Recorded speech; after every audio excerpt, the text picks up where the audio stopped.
A WWE World title run is something that many people grow up dreaming about, and when they eventually get to WWE, hope comes true to the benefit of their bank balance as much as to fulfill a dream. If a performer wins the WWE or World Heavyweight or Universal title, their name gets added to the history books, but they will hope for a lot better than that. Some reigns go down as all-timers, while others can turn into major disappointments, if not out-and-out nightmares. A few fall somewhere in the middle and thus often get overlooked. But let's not overlook them anymore. Let's underlook them, shall we? Wait, that doesn't make any sense, does it? Let's just look at them, alright? I'm Adam Pacitti from Cultaholic Wrestling, and these are the 10 most underrated WWE title reigns. Join us. Number 10, Bret Hart. A WWE champion you could be proud of. Bret Hart was credible, he always put in the effort, and usually had great matches. He won the title in 1992, 1994, and 1995, having 3 commendable runs. He won it again at In Your House Final 4 in 1997, only to lose it the next day to Psycho Sid. He captured the strap again for the final time later in the year, beating The Undertaker at SummerSlam and holding it until Survivor Series where, well, you know.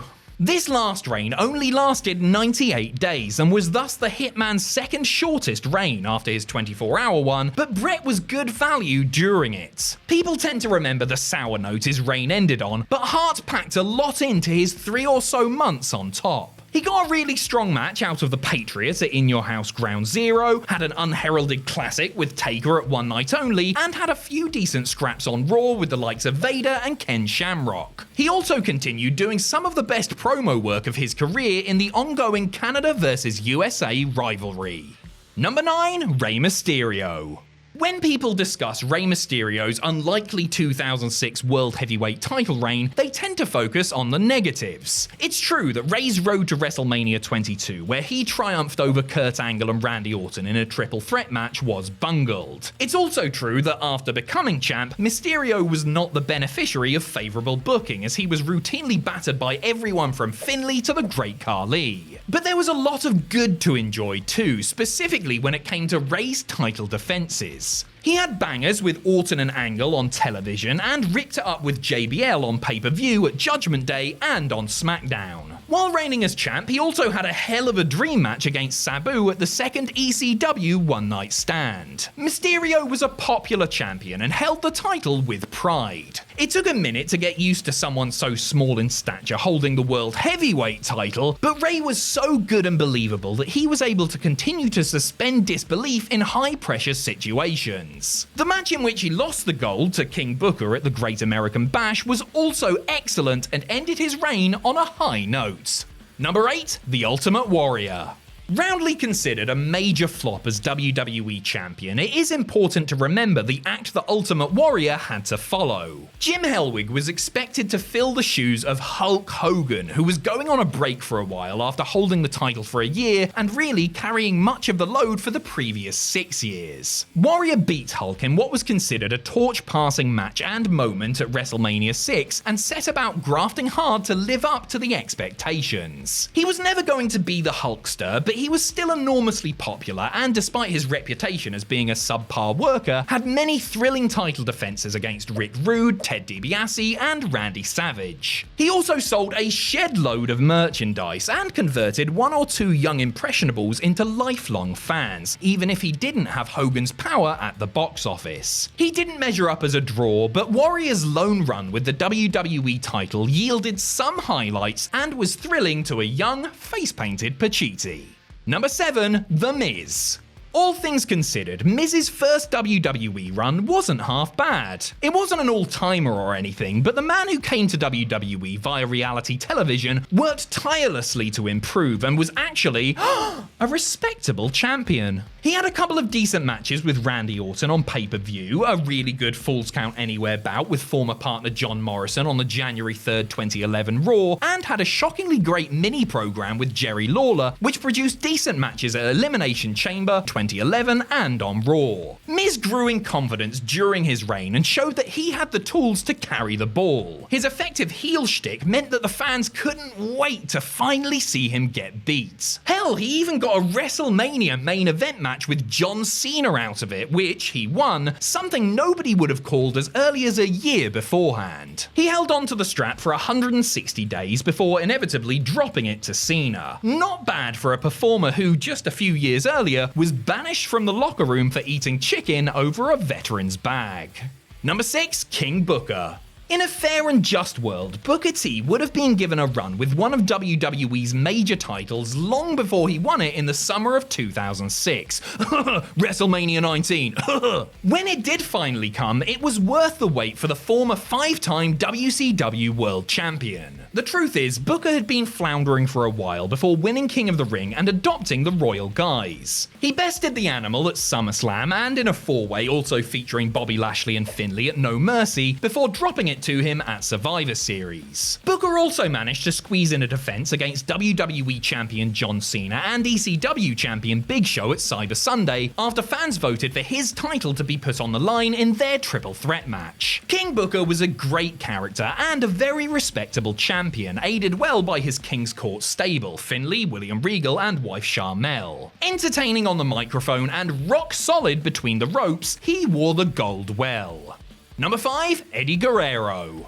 Eddie Guerrero's improbable WWE title victory over Brock Lesnar at No Way Out 2004 was cause for celebration for Eddie, his colleagues, and fans alike. But winning the title was just the start. The hard work would be holding it, as Guerrero soon found out. He had a great match with Kurt Angle at WrestleMania 20, but after the dust had settled on the showcase of the Immortals, it became clear that SmackDown had a real lack of top-level talent for Eddie to work with. After another cracking televised defense over Rey Mysterio, Guerrero began a program with JBL. And as Bradshaw himself has stated many times over the years, Eddie really made the JBL character. Their bloodbath at Judgment Day was spectacular, and their bull rope rematch at the Great American Bash was a worthy sequel. Eddie had a hard time being champion, feeling the pressure of being the face of a brand that had a depleted roster and often poor creative direction. He did a much better job than he probably realized, holding the title for 133 days and having a couple of really great feuds and matches in that period of time.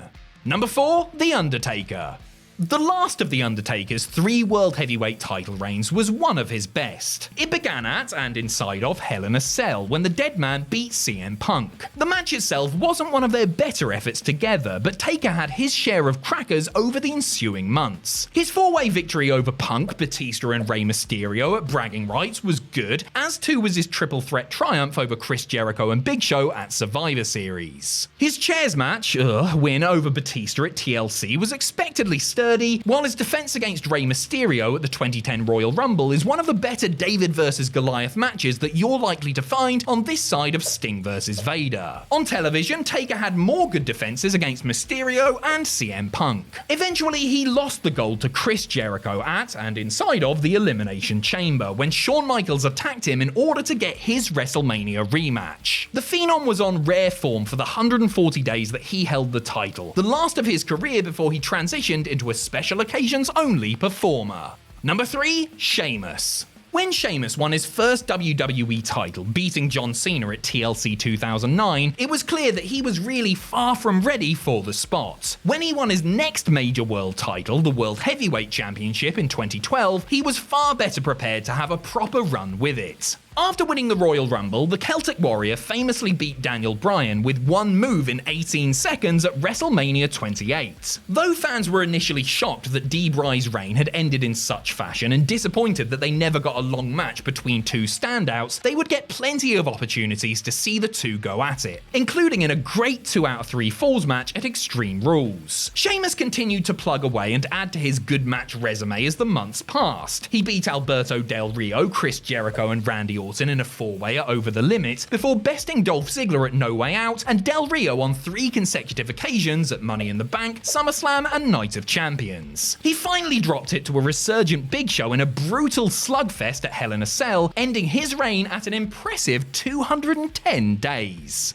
Number 2. Randy Savage. Like the Ultimate Warrior a couple of years later, Randy Savage had an uphill task being WWE Champion after Hulk Hogan, especially with the Hulkster hanging around as his sometimes tag partner while trying to seduce Miss Elizabeth. But anyway, moving on. The Macho Man had all the tools to be the top guy and was a great choice to win the tournament for the vacant belt at WrestleMania 4. After beating one-man gang Greg Valentine, Butch Reed and Ted DiBiase on the grandest stage of them all, Savage hit the road and defended the title pretty much every night for the next year. This included televised defenses against Gang and DiBiase, as well as Andre the Giant, Haku and Bad News Brown. He never had a big pay-per-view title defense, since those were fewer and further between back in those days, but Savage had good matches elsewhere and overall fit the bill as champion. His ostentatious style and over-the-top character were tailor-made for things like talk shows, and Savage truly felt like a superstar while holding the belt. All told, he reigned as WWE champion for just over a year before dropping it to his former Mega Powers partner at WrestleMania 5. Number 1. JBL. Reinvented after an age as a babyface tag teamer, John Bradshaw Layfield turned heel and was positioned in the headline spot after SmackDown suffered a number of setbacks like Brock Lesnar quitting, as well as Kurt Angle and Big Show suffering injuries. Unafraid to be a proper antagonist and get real heat, JBL really went for the jugular in promos and angles, especially during his first feud with Eddie Guerrero. After he beat Latino Heat at the Great American Bash, the tall Texan had high-profile defenses against Guerrero, The Undertaker, Booker T, and then to end the year against all three at the same time. Most expected JBL to be a transitional champ, predicting that he would flop hard in the role. What was great about JBL though is that he always only just escaped with the gold by the skin of his teeth, and he did everything to be a true heel, even going so far as to reject having his own merchandise for sale. In early 2005, he had more strong matches with the likes of Kurt Angle and Big Show before passing the baton to John Cena at WrestleMania 21. When Cena finally won the WWE title for the first time, fans were as happy to see him win it as they were relieved that someone had finally managed to get it away from JBL after he'd been in possession of it for 280 days.